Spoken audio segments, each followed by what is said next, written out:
Hai semua, selamat datang di channel Baca Saham. Pada video ini, kita akan bahas satu saham dengan harga hanya Rp96. Pertanyaannya, apakah saham ini dijual dengan harga yang murah?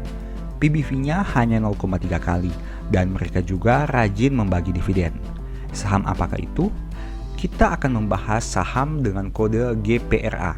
Tapi seperti biasa, semua pembahasan di video ini bukan rekomendasi dan hanya edukasi. Ingat, rugi kamu tanggung sendiri. Oke, langsung saja kita lihat dari sisi probabilitas kenaikan harga sahamnya.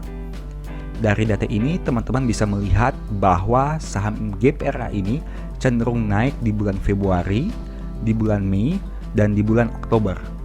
Probabilitas kenaikannya berkisar di angka 50-60%. Nah, sedangkan selain dari 3 bulan tadi, saham ini cenderung mengalami penurunan. Terlebih khusus untuk bulan Desember, probabilitas kenaikannya hanya 30% saja, yang berarti kemungkinan naiknya cukup kecil. Bagaimana dari historical PBV-nya?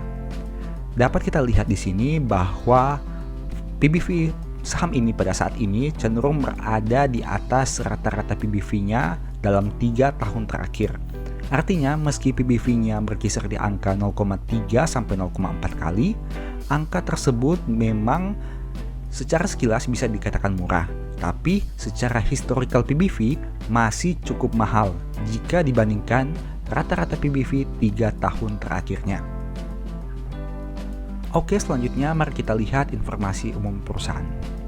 Perusahaan ini bernama PT Perdana Gapura Prima, di mana mereka bergerak di bidang properti, baik untuk rumah sederhana, real estate, komersil, hotel, dan lain sebagainya. Nah, perusahaan ini didirikan pada tahun 1980, yang berarti sudah cukup lama berdiri. Bagaimana dari sisi pemegang sahamnya? Bisa kita lihat di sini bahwa masyarakat memiliki kepemilikan saham sekitar 21%. Yang berarti mayoritas saham perusahaan masih dipegang oleh pemegang mayoritasnya. Jika kita lihat komposisi direksi dan komisaris, top manajemen perusahaan memiliki saham perusahaan juga. Dan hal ini bisa dikatakan cukup baik meski bukan menjadi salah satu tolak ukur yang utama. Nah, perusahaan listing sejak tahun 2007 dan hal itu berarti perusahaan ini bukan perusahaan baru di Bursa Efek Indonesia. Oke, selanjutnya mari kita lihat dari sisi laporan keuangan terbarunya. Seperti biasa, saya mengambil angka di laporan keuangan tahun 2022 pada periode Q3 atau 30 September. Kita lihat pertama dari sisi asetnya. Aset perusahaan naik meskipun tidak signifikan, di mana hanya naik sekitar 7 miliar saja. Mayoritas aset perusahaan berada dalam bentuk persediaan, di mana pos ini mengalami peningkatan dibanding tahun sebelumnya. Sedangkan untuk aspek kasnya malah mengalami penurunan yang cukup besar. Nah, sekarang kita lihat dari sisi liabilitasnya. Perusahaan punya liabilitas yang berkurang dari 654 miliar menjadi 594 miliar. Jika kita bandingkan dengan saldo kasnya, mungkin saja ini hanya kemungkinan terjadi penurunan kas diakibatkan adanya pembayaran liabilitas. Mari kita lihat rincian liabilitas secara satu persatu. Nah, di sini teman-teman bisa melihat bahwa hutang bank mengalami penurunan yang signifikan. Dari yang awalnya 105 miliar, tersisa tinggal 34 miliar untuk hutang bank jangka pendeknya. Artinya, liabilitas perusahaan ini turun karena mereka membayar hutang bank sehingga hutang banknya menjadi lebih kecil. Oke, jika kita membandingkan total liabilitas sebanyak 594 miliar dibandingkan dengan saldo kasnya yang hanya 37 miliar, artinya perusahaan butuh sumber pendanaan yang lain agar bisa melunasi seluruh hutangnya. Selanjutnya kita lihat dari sisi ekuitasnya. Perusahaan punya ekuitas yang mencapai 1,1 triliun, di mana angka ini naik dari tahun sebelumnya. Mayoritas ekuitas perusahaan berasal dari saldo laba yang belum digunakan, di mana pos ini juga mengalami peningkatan dibanding tahun sebelumnya.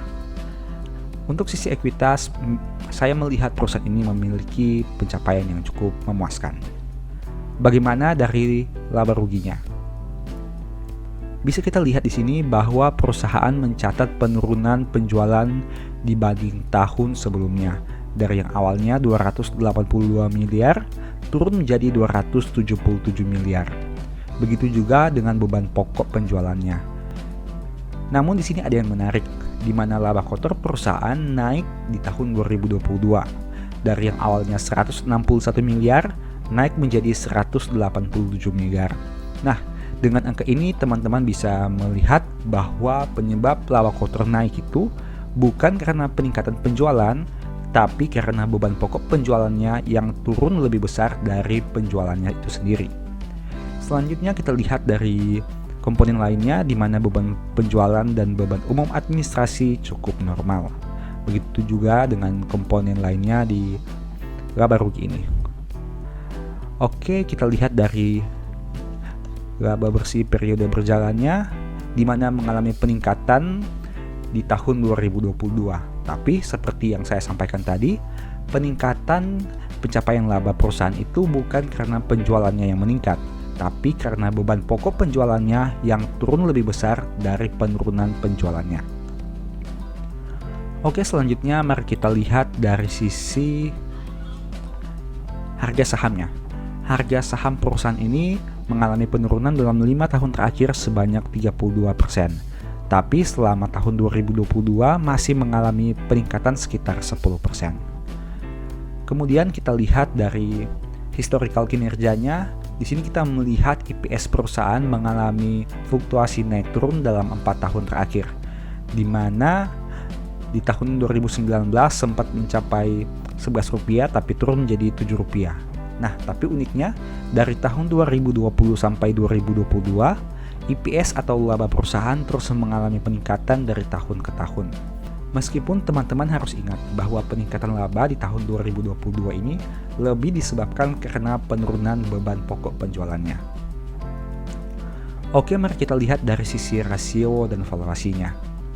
Perusahaan punya PER dan PBV yang bisa dikatakan rendah dengan angka 4 kali untuk PER dan PBV 0,3 kali. Untuk komponen ini tadi kita sudah bahas secara historical PBV-nya. Nah, yang menariknya, dengan harga saham yang hanya Rp96, perusahaan masih menawarkan dividen sebesar 1%. Angkanya memang cukup kecil, namun jika kita melihat saham-saham di bawah Rp100, cukup jarang kita akan temukan perusahaan yang membagi dividen setiap tahunnya. Meskipun GPRA ini juga tidak rutin membagi setiap tahun, tapi jika dilihat dalam waktu 5 tahun terakhir, perusahaan cukup rajin membagi dividen kepada pemegang sahamnya. Dari sisi rasio keuangan, meskipun NPM-nya tinggi, tapi saya tidak terlalu tertarik karena seperti yang teman-teman tahu, bahwa kenaikan laba bukan karena peningkatan penjualan, tapi penurunan beban pokoknya. Untuk komponen DER, terlihat perusahaan mempunyai debt to equity ratio yang masih wajar dengan angka 53%. Tentu saja hal itu karena jumlah hutangnya lebih kecil dibanding ekuitasnya. Teman-teman bisa lihat di sini, liabilitas perusahaan berjumlah 594 miliar, tapi ekuitasnya berjumlah 1,1 triliun rupiah. Hal itulah yang menyebabkan rasio DER perusahaan hanya 53% saja. Oke teman-teman, demikian pembahasan saham GPRA pada video ini. Menurut teman-teman bagaimana? Apakah dengan harga 96 dan PBV 0,3 kali, perusahaan ini layak dikatakan sedang berada pada fase harga yang murah? Ataukah memang harganya yang sudah sewajarnya seperti itu? Bahkan secara PBV, angka 0,3 kali ini masih lebih tinggi dari historical PBV-nya dalam beberapa tahun terakhir. Semoga dengan video ini teman-teman bisa mendapat manfaat baru. Dan seperti biasa, selalu ingat bahwa pembahasan yang disampaikan bukan rekomendasi dan hanya edukasi. Ingat, kerugian teman-teman tanggung sendiri. Oke, sekian untuk informasi video ini. Semoga bermanfaat ya. Thank you.